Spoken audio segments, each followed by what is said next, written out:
Part 1. Assess your diet by addressing the points below.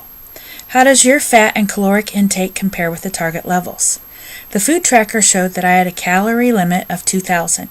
My actual intake for the day was 1,440 calories, so just by those numbers, I was 560 calories below my max. The Whole30 eating plan that I follow does not really count calories, but emphasizes getting good proteins and vegetables in a meal to satisfy your hunger until the next meal to eliminate the desire to snack between meals.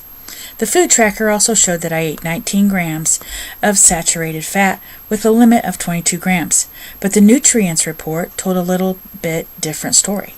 It suggested a target level of 20 to 35% of my total calories for total fat, and I essentially doubled the recommendations at 54% of my calories. I really think that if I ate those other 560 more carb calories, my fat percentage would actually be lower. What vitamins and minerals fell below the target level? I fell below the target level in 3 vitamins and 3 minerals. I fell below the target with vitamins D, folate, and thiamine. I also fell below target with the minerals calcium, potassium, and magnesium. How does your protein intake compare with the target level? The food tracker showed my intake of protein at 180% of target. Wow. Target for me was 46 grams, and I consumed 68 grams. Now, I found it interesting that the target percentages for protein were 10 to 35% of my calories, and I actually had 19% of my calories from protein. So I fell directly in the middle of my target range. Explain the importance of consuming the following. Minerals. Certain minerals are needed so that some specific vitamins can work better, and they can also help with keeping your bones, teeth, and skin healthy. We do not make minerals in our body. That is one reason we have to eat them. Vitamins are important for our body, and the only way to get them is with our diet. They work together with some minerals to keep us healthy. Our eyesight, immune system, bones and teeth, and even how fast our blood clots all depend on getting the right amount of vitamins from our diet. Carbohydrates. When I think of the word carbs, the first thing that comes to mind is fruits, vegetables, and energy. Unfortunately, it can also come in the form of bread, cake, and high fructose corn syrup. Your body uses what it needs and tends to store what it gets, but can't use right away. Carbs are sneaky. Some are packed full of nutrition, and some are as empty as an elementary school on a snow day. Eating healthy carbs is a way to provide your body with easily usable energy. Water. Our bodies are made of a huge percentage of water. Our muscles, brain, and blood contain an especially large amount. Water is needed to hydrate our body and is used for many body processes like humidifying our breathing, cooling our body with sweat during activity, and helping our kidneys to flush toxins out of our body. A body that is low on water has a hard time even maintaining basic functions. People that have an illness where they lose water can get in trouble quickly if they are vomiting and having diarrhea. I think water is the most important nutrient that the human body needs. Protein. It is important for numerous reasons. Our bodies use it for forming muscles, skin, cartilage, and bones. I have seen some of my patients' pressure ulcers improve dramatically with the addition of more protein in their diet. It's also necessary for other body processes like hormones, enzymes, and antibodies. It can be used by the body as energy, but not as easily as carbs. Fiber. I think of fiber as a bouncer at a bar.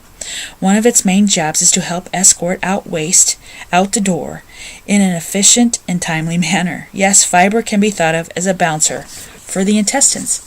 It is also a space filler and might make us feel a little fuller so we can eat less often. Fat. I think fat has gotten a bad rap. Our bodies are designed to use and need fat. It is an important building block of every cell in our body.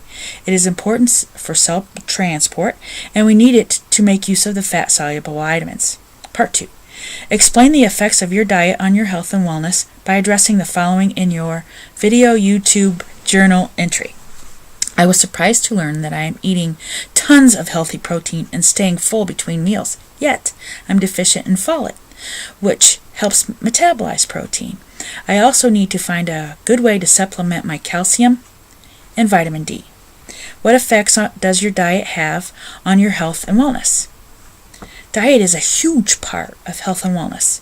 I never realized how much until I started eating clean and feeling so much better. I never realized how much sugar was hidden in food. I have heard it said that a healthy weight is 80% diet and 20% exercise, and I believe it. Some people believe that they can exercise off their poor choices. I prefer to just provide healthy fuel for my body. Good nutrition can affect the condition of your skin, your immune system, prevent systemic inflammation, provide better sleep, and improve regularity. I personally have even noticed a reduction in migraines, more energy, and less anxiety. Does your dietary intake protect you or increase your health risks? Explain. My own personal dietary intake used to be heading me straight for type 2 diabetes, significant hypertension, and high risk of a stroke or a heart attack. For the past year, since I have been focusing on eating clean and avoiding overly processed food, especially ingredients that I can't pronounce, I have been able to lose 45 pounds, which is 20% of what I used to weigh. I have been able to reduce my blood pressure medicine, my kidney function has significantly improved, and my cholesterol levels are back to healthy. Explain 2 ways you could improve your diet. I need to find ways to increase my folate and calcium and vitamin D. I take a multivitamin for women over 50, but I am still falling short. It is certainly a challenge for people that are lactose intolerant and gluten sensitive. I have been wanting to try some gluten-free enriched pasta. I raise dairy goats and their milk does not cause problems for me. I have used their milk while cooking for my family. That is one way to get more calcium.